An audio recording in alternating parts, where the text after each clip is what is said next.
Impenetrable dark clouds loomed over the New England sky in late October. Relentless rain pounded the upscale residential area of Maple Street.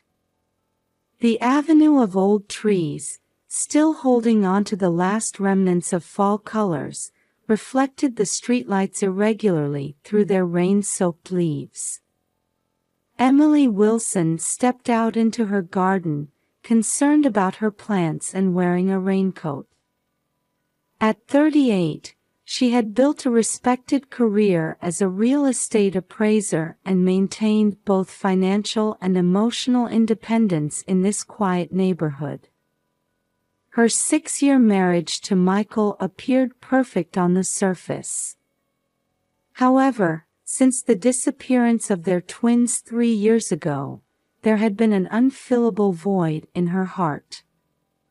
This rain might affect tomorrow's appraisal, she muttered, looking up at the dark sky. Gardening had become her solace. While maintaining cordial relationships with her neighbors, it provided precious moments to confront her inner solitude. A sudden thunderclap rolled overhead, and as if in response, the back gate creaked. Emily froze. A dark figure approached through the dimness. Through the curtain of rain, a shadowy form emerged. "Who's there?" Her voice trembled. Then, in the next moment, "Mom, help me." Emily's body went rigid at that voice. Standing there, soaking wet, was her son Ethan, one of the twins who had disappeared 3 years ago, now grown to 13. His gaunt frame, overgrown hair, and mud-stained clothes couldn't hide the fact that this was undeniably her son. "Ethan, is it really you?" Emily started to rush toward her son but stopped short at his desperate expression. In the boy's eyes lurked an indescribable terror. "Mom, we have to help my brother. Dad has him, in Grandma's basement." Ethan pleaded, shivering in the rain, his whole body trembling. His voice carried the weight of 3 long years. Memories of that day 3 years ago flashed through Emily's mind like a film reel. That ordinary morning when the twins were 10. The usual rushed preparations, casual breakfast table conversation, driving them to school. Then the mounting anxiety when they didn't return at the expected time. The frantic search efforts, running through the neighborhood, calling the school, filing police reports, and still no sign of her 2 boys. Most perplexing had been the reactions of those around her. Michael's unnatural calmness. His repeated assurances that they'll turn up. Her mother-in-law Martha's emotional void. Her unnaturally prepared-sounding statement that children come back on their own. Their reluctance to search. All of it now took on new meaning. Looking at her son before her, Emily couldn't hide her turmoil and confusion. At first, she thought he might be a hallucination, but when she touched him, he was undeniably real. Cold, wet clothes, a trembling body, and the warmth of life. She struggled between surging emotions and the need to stay calm. While her maternal instincts screamed out, the analytical skills she'd honed as a real estate appraiser kept her thinking clearly. She hesitated about sheltering him in the house, calculating the time until her husband's return. Michael usually came home at 7 p.m., but lately his schedule had become irregular. While checking Ethan's state of exhaustion, she remained tensely aware of the neighbor's watchful eyes. Everything swirled in her mind. Let's get you inside, at least. You'll catch cold in this rain. Emily made her decision and led Ethan in through the back door. As they passed through the kitchen into the living room, she noticed photos of Michael's first wife arranged in an unnatural pattern. There was a locked drawer in her husband's study she'd never paid attention to before, and their elderly housekeeper Agatha wore an unusually anxious expression. Moreover, calls from her mother-in-law had become abnormally frequent these past few days. On Ethan's wrist gleamed an expensive watch inappropriate for his age, a Rolex Datejust, the same model her husband owned. This rainy night reunion would dramatically alter Emily's life. But she didn't yet know that this night was merely the prologue to a long darkness. Nor did she realize that deeper in that darkness lurked even darker secrets that New England's old money families had kept hidden. A fire burned in the living room fireplace, its light illuminating the anxious faces of mother and son. Emily placed a hot cup of tea before Ethan. The herbal aroma slightly eased the tense atmosphere. The boy held the cup with trembling hands, occasionally glancing nervously out the window. The rain continued to pound heavily, providing an eerie accompaniment to their hushed conversation. "Take your time, Ethan. Tell me what you can." Emily spoke gently. Her heart constricted at the sight of her son's expression, showing both fear and hesitation about speaking. "At Grandma's villa." Ethan began in a low voice, carefully choosing his words. "We were kept captive. Aiden is still in the basement." Emily felt her spine turn to ice at these words. "Only I was allowed outside. But under strict surveillance, couldn't go to school." "Grandma." Ethan's words caught in his throat. "Dad," but he had no choice. Behind these cryptic words lay an unimaginable reality. His concern for Aiden's health. References to Grandma's medication time. His testimony about his grandmother's abnormal reactions when mentioning the first wife's name. Everything carried ominous shadows. Emily sprang into action immediately. First, preparing to hide Ethan. She readied the unused attic, taking precautions to avoid neighbors' notice. She covered the windows with old curtains in double layers and prepared an emergency escape ladder. Using her real estate expertise, she began investigating her mother-in-law's villa. Opening her computer, she checked property tax records and meticulously examined the history of building permits for the area. There she found records of suspicious renovations from 2 years ago, basement expansion and the addition of soundproofing. Everything matched Ethan's testimony. Consulting the police hit predictable walls. Detective Jim Collins, who had once led the missing persons investigation, had lost his previous enthusiasm. His eyes were vacant even when presented with new information. "We need evidence, Mrs. Wilson." Hearsay alone. Behind those words lurked her mother-in-law's social influence.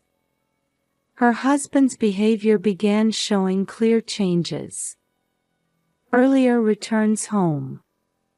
Long phone calls locked in his study. Irritably checking around the house. Thorough inspections of the garden and storage shed. all as if searching for something. His attitude toward Emily changed unnaturally as well. He would suddenly become kind, then ask loaded questions. Noticed anything different lately? Has anyone visited? He scrutinized her outings in detail and showed excessive interest in her friendships. His eyes held something of a cornered animal. The mystery of their financial situation deepened as well. Credit card statements showed unfamiliar large expenses. Unexplained bank withdrawals. The existence of new cards. And traces of late-night online gambling. The debt might be larger than she could imagine. The sense of wrongness in the living room grew daily. The first wife's photos seemed to move slightly, repositioned by someone's hand. Twin photos placed in specific locations. The arrangement of photos changing during her mother-in-law's visits. Catching her husband staring at them in the dead of night. The elderly housekeeper Agatha's behavior also suggested she harbored serious secrets. Meaningful sighs, looks of pity directed at Emily. Especially her expression of terror when her mother-in-law's name was mentioned was clearly abnormal. Gestures of wanting to speak but stopping herself. All of it suggested the existence of deep darkness. Pressure from her mother-in-law gradually intensified. Sudden frequent visits. Blatant interference with Emily's work. Excessive interest in neighborhood relationships. And most unnatural was her complete avoidance of any mention of the twins. Forget about those children. It's time to start a new life. Those words held an unfathomable coldness. The unnatural amount of medication her mother-in-law brought. Her husband's midnight soliloquies in his study. The key Ethan possessed. Conversations hinting at the existence of the housekeeper's diary. And fragmentary words suggesting connections to the first wife's family. All mysteries led to deeper darkness. And in that darkness, her other son waited for rescue. The next morning, Emily finished work early and found herself in the local newspaper's archive room. In the dim space, she flipped through newspapers from 7 years ago, searching for articles about Elizabeth Wilson's accident. Death by traffic accident. The article was surprisingly brief. For the death of a daughter from a prominent Boston family, the coverage was abnormally minimal. As if someone had deliberately suppressed the information. This isn't right. Emily frowned. For a family of this standing, it should have received more coverage. Just then, her phone vibrated. A message from elderly housekeeper Agatha. "Ma'am, I found an old notebook. At lunch." At the arranged cafe meeting, Agatha handed over a worn notebook with trembling hands. This belonged to the previous Mrs. Wilson, from her final days. Opening the pages revealed shocking entries. Another argument with mother-in-law. She says my parenting is wrong. But her idea of perfect parenting. Michael won't say anything. He seems completely controlled by his mother because of the debts. Worried about the twins. The way mother-in-law looks at them, especially Aiden, has become strange lately. The final dated entry was filled with foreboding. Must escape. Take the children. Emily's hands shook. Investigation into her husband's company revealed new darkness. A history of unnatural personnel transfers. Everything under her mother-in-law's influence. Hidden debts beyond imagination. Traces of suspicious transactions emerging one after another. The first wife's diary was found in a closet. Fear of the mother-in-law, concerns about obsession with the twins, and signs of planning an escape. Everything was starting to connect. Her husband's shadow emerged clearer. Reports of casino sightings, evidence of multiple debts. Total debt exceeding $5 million. All in the palm of his mother's hand. The image of a man who had given up escaping her control became clear. The truth of the confinement came into view. Her mother-in-law's abnormal obsession was rooted in a loss experienced in her youth. A miscarriage from a relationship beneath her social class. Her past attempts to raise her son perfectly as atonement. And now that twisted love was directed at her grandson. Aiden looks just like Elizabeth, Ethan explained in a trembling voice. That's why Grandma thinks my brother is the reborn previous mama. That twisted belief lay at the heart of this confinement drama. Her husband, unable to stop this madness, could only comply. A distorted wish for the perfect family. A young life about to be lost as its price. As all masks fell away, the race against time had begun. Time to rescue Aiden was running short. Before dawn on Friday, Emily was in final discussions with FBI Special Agent Sarah Connors. The information from Ethan and the collected evidence had finally provided enough material to move law enforcement to action. With this much evidence, we can secure a warrant, Sarah said quietly. However, given Mrs. Martha's mental state, we need to proceed with extreme caution. She's likely to behave unpredictably. Emily nodded. The files before her contained Ethan's testimony, collected evidence, and expert opinions on her mother-in-law's mental state.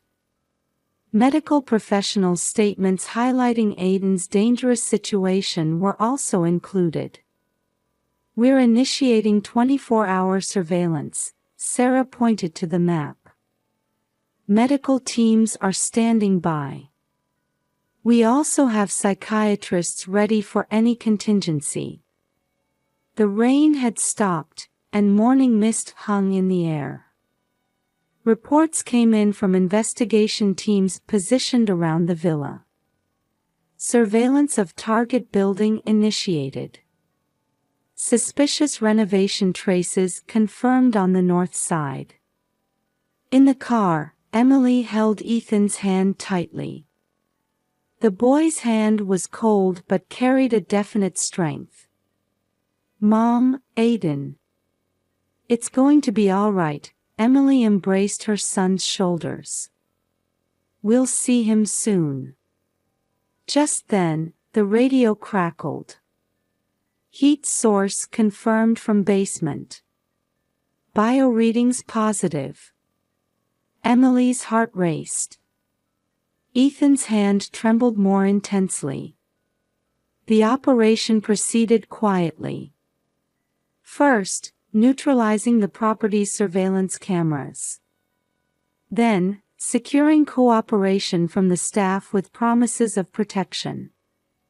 The decisive moment came in an unexpected form. Mary, the elderly housekeeper, opened the gates herself. I can't anymore, she said through tears. Please save that child. As the special operations team swiftly deployed through the building, a scream erupted from below. "My child! I won't let anyone take him." Martha's distraught voice. Then another voice. "It's over, Mother." It was Michael. He too had finally resolved to break this chain of madness. As medical teams rushed in, Aiden was rescued. Though emaciated and pale, he was conscious. "Big brother. Mom." At that moment, Ethan broke into a run. The brothers embraced, crying wordlessly. Emily joined their circle, and in the morning sun, the family shared their first embrace in 3 years. Martha was arrested in a state of delirium. "Elizabeth. My beloved daughter," she continued to scream obsessively. "Perfect family, perfect." Psychiatrists administered medication, and she was transferred to a hospital. The diagnosis: schizophrenia and delusional disorder. At the end of her twisted love, a family had nearly been torn apart. Michael confessed everything. "The debts kept me under Mother's control. But that's no excuse," he spoke with an exhausted expression. "My weakness put my children in danger. I'll serve my time in prison." The villa's basement yielded a trove of the first wife's belongings and photos. And numerous disturbing records of the obsession with Aiden. All of it was the nightmare created by one woman's twisted fixation. The night passed, and a new morning approached. Spring sunlight now brightened the living room of their suburban home. 6 months had passed since the incident, and Emily had switched to working from home. Through the window, she could see the twins quietly playing catch in the garden. "Ethan, throw a little gentler." Aiden's voice carried on the breeze. His condition was gradually improving. Thanks to regular counseling with psychiatrist Dr. Kate Walker and appropriate treatment, his anxiety attacks had become less frequent. "The twin bond has been a powerful force in their recovery," Dr. Kate had said during last week's counseling session. "Especially Ethan's presence has been anchoring Aiden. And Ethan's sense of responsibility as the older brother is helping him overcome his own trauma." Emily sipped warm coffee, reflecting on her son's changes. The trial had concluded more quickly than expected. Martha was committed to long-term psychiatric care, her criminal responsibility mitigated by diagnoses of schizophrenia and delusional personality disorder. Michael accepted a plea deal and provided full testimony. While receiving treatment for gambling addiction, he was sentenced to 7 years in prison. He voluntarily relinquished visitation rights and custody, showing determination to start a new life. "Mom, look." Looking up at the voice from the garden, she saw Aiden running toward her with a small bouquet. The boy who once flinched at sudden approaches now came running with a smile. They were blooming in the garden. "Aren't they pretty?" "Yes, very." Emily gently stroked her son's head. "Shall we put them in a vase?" Ethan followed into the house. His eyes no longer held shadows of fear. Instead, they showed quiet confidence. The teacher said, Ethan began while washing his hands in the kitchen, "We might be able to go back to school next month." Aiden showed a slightly anxious expression. It's okay, Ethan put an arm around his brother's shoulders. I'll be with you. The new school understood their situation and had prepared a gradual reintegration program. Special support teachers were assigned, and arrangements were made for the brothers to study in the same class. The children's resilience is truly remarkable. The support group facilitator had observed. Emily too had begun participating in support activities. Connecting with families who shared similar experiences helped heal her own emotional wounds. New family photos adorned the living room walls. Not formal poses like before, but natural smiles of the three of them enjoying a picnic in the park. Next to them, a whiteboard listed the twins' new goals. Future dream, become a baseball player, in Aiden's writing. Goal, go to high school with my brother, in Ethan's determined hand. The scars wouldn't completely disappear. But this family had the strength to move forward while carrying them. Outside, spring winds rustled new leaves, announcing the arrival of a new season. Emily quietly looked up at the sky. The terror of that rainy night had transformed into tangible hope. She reached for her coffee cup once more. In the warm afternoon sunlight, they were ready to take new steps forward.